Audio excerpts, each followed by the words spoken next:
بھارت کے آج کل اپنے ہمسایہ ممالک کے ساتھ جو تعلقات کے معاملے میں ستارے گردش میں ہے نا، کبھی پاکستان کے ساتھ چھیڑخانی، کبھی نیپال کے ساتھ، کبھی بھوٹان کے ساتھ پنگا، تو کبھی بنگلہ دیش کے ساتھ بدماشی.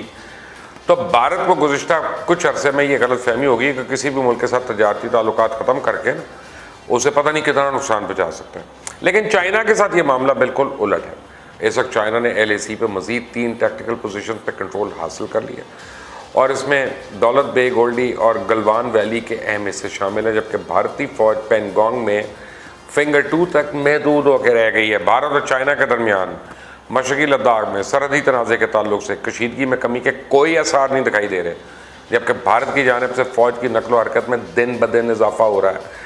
کشمیر کے مختلف علاقوں سے فوجی قافلے مسلسل لداخ کی جانب رواں دواں ہیں، اور جنگی طیاروں کی نقل و حرکت بھی بڑھتی جا رہی ہے. کشمیر میں مقامی انتظامیہ نے گزشتہ روز حکام کو آئندہ 2 ماہ کے لیے LPG گیس سلنڈرز کا ذخیرہ جمع کرنے کی ہدایت کر دی ہے.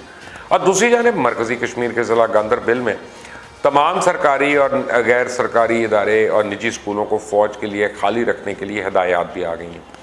مقامی لوگوں کا کہنا ہے کہ ماضی قریب میں تو اس طرح کی ہدایت پہلے کبھی بھی نہیں آئی تھی، اس سے لوگوں میں کھلبلی مچ گئی ہے.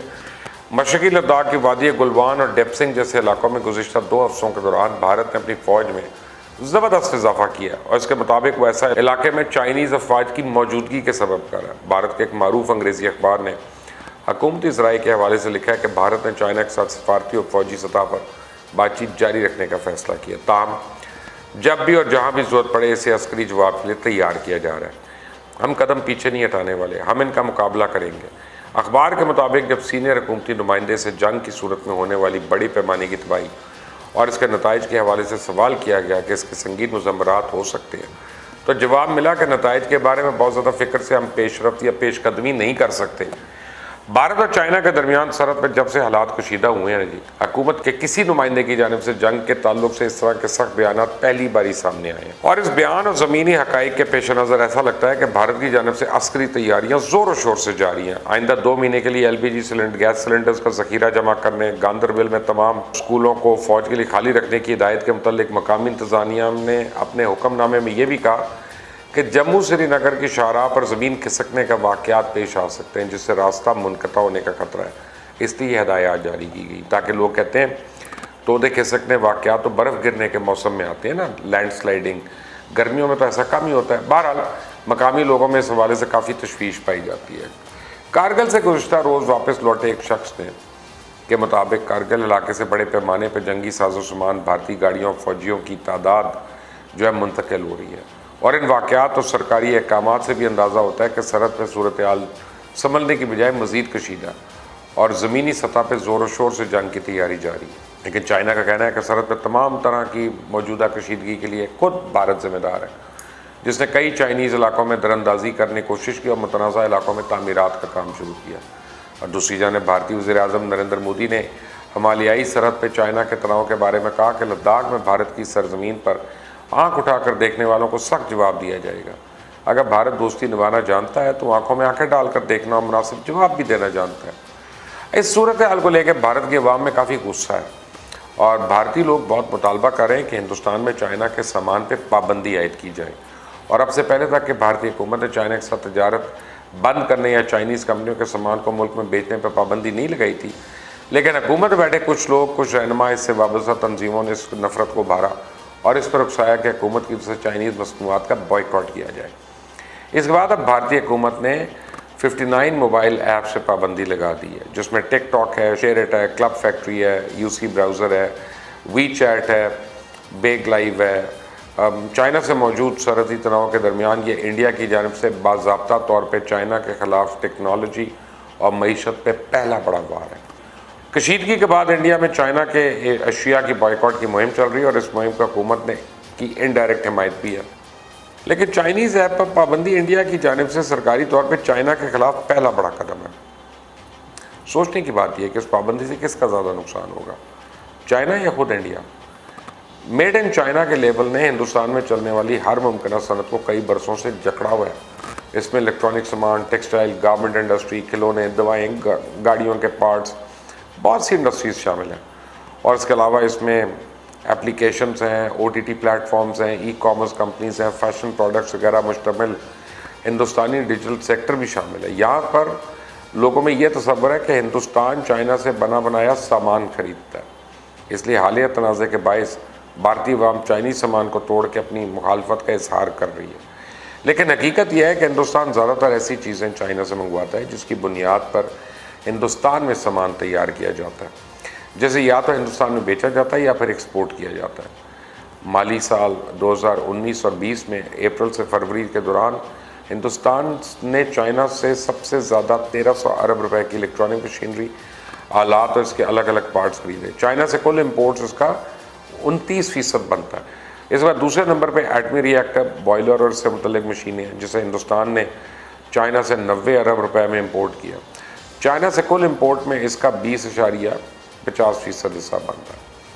تیسرے نمبر پہ ادویات میں استعمال ہونے والے کیمیکلز ہیں، جسے 53 ارب روپے میں امپورٹ کیا گیا اور چائنا سے کل امپورٹ کا یہ 12% حصہ ہے۔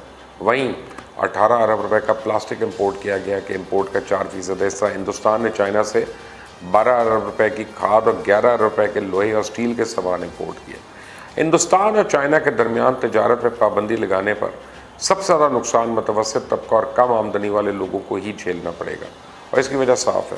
ہندوستان میں چائنیز سامانوں کی مانگ کے لیے زیادہ ہے، کیونکہ دوسرے ممالک کے سامان کے مقابلے میں یہ سستے اور ہندوستان کی بڑی آمدنی کے مطابق رہتے ہیں۔ یہی وجہ ہے کہ بھارت کے ہر گھر میں کچن میں موجود چھوٹی موٹی اشیاء لے کر باتھ روم کی بالٹیاں تک سب کچھ میڈ ان چائنا ہے۔ بھارت میں ابھی بھی ایسا مضبوط سسٹم یا مارکیٹ نہیں تیار ہو سکی جو سستی شرح پہ غریبوں کو سامان مہیا کر سکے۔ موبائل، ٹی وی، موبائل، ٹیلی ویژن، فین، کمپیوٹر، اے سی، کولر، واشنگ مشین جیسے ڈھیروں چائنیز سامانوں کی قیمت دوسرے ممالک کے مقابلے میں کافی کم ہے۔ اس سے اچانک تجارت پہ پابندی لگانے سے غیر ملکی سرمایہ کاروں کے دل میں ہندوستان کا امیج کافی خراب ہو سکتا ہے۔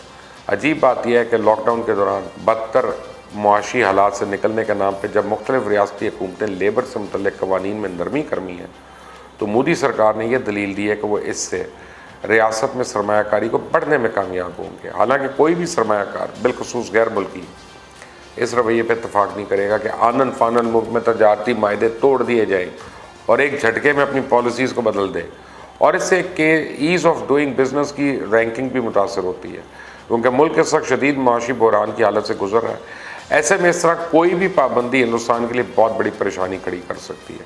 بھارتی میڈیا کے حوالے سے بات کریں تو اس کے لیے ایک بہت عمدہ مثال دی جا سکتی ہے کہ گندا ہے پر دھندا ہے، کیونکہ بھارت کی ریپبلک نامی میڈیا ٹی وی چینل پر چائنا کے خلاف انہی کی کمپنی کے اشتہارات لے کے پروگرام کیا جا رہا ہے، جس سے اچھی طرح بھارتی میڈیا کے حب الوطنی کا اندازہ لگایا جا سکتا ہے۔ بھارتی ٹیلی ویژن چینل کے نیوز پروگرام دی ڈیبیٹ کے دوران بھارتی اینکر کی جانب سے چائنا کے خلاف خوب زہر اگلا جا رہا تھا، لیکن اس زہر اگلنے والے کو یہ نہیں پتا چلا کہ جس چینل پہ بیٹھ کے چائنا کے خلاف زہر اگل رہا ہے وہ چائنا کی ہی کمپنیز کی دیے گئے پیسوں پہ چلتا ہے۔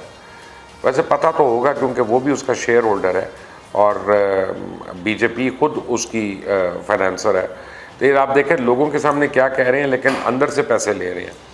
بھارتی میڈیا کے برعکس بھارتی ریاست گجرات کے شہر سورت کے رہائشیوں نے پھر بھی تھوڑی بہت حب الوطنی کا مظاہرہ کیا اور چائنیز پروڈکٹس کا بائیکاٹ کرتے اپنے گھر کا ٹی وی چھت سے پھینکتے ہوئے توڑ ڈالا، جس میں صرف اور صرف انہی کا نقصان ہے، کیونکہ چائنا کو تو اسی قیمت دے چکے ہیں۔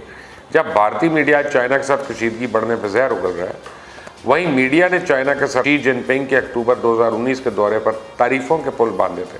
یہی نہیں، جب چائنا کے صدر وزیر اعظم نریندر مودی سے ملنے چنائی گئی تو چنائی کے اسکول کے بچوں کو چائنا کے صدر شی پنگ کے چہرے کے بنے ہوئے ماسک پہنا دیے گئے تھے، اور ان سب کے بعد چائنا کا رد عمل دیکھے تو اس کو کوئی فرق نہیں پڑا، نہ پڑے گا۔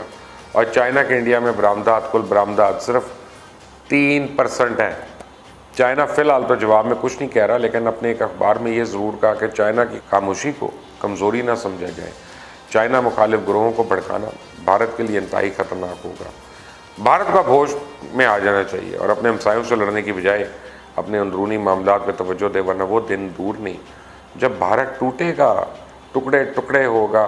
اور جب چائنا اس بات پہ یقین رکھتا ہے کہ بھارت امریکہ کے اسکرپٹ پہ عمل کر رہا ہے، تو بھارت کے لیے یہ لداخ سے چائنا واپس تو نہیں جانے لگا، یہ تو میں آپ کو گارنٹی سے بتا رہا ہوں۔ آپ دیکھ رہے ہیں مبشر لقمان یوٹیوب چینل، میرا نام مبشر لقمان ہے۔ اس کو سبسکرائب کریں، بیل آئیکن کو لائک کریں۔ اللہ حافظ۔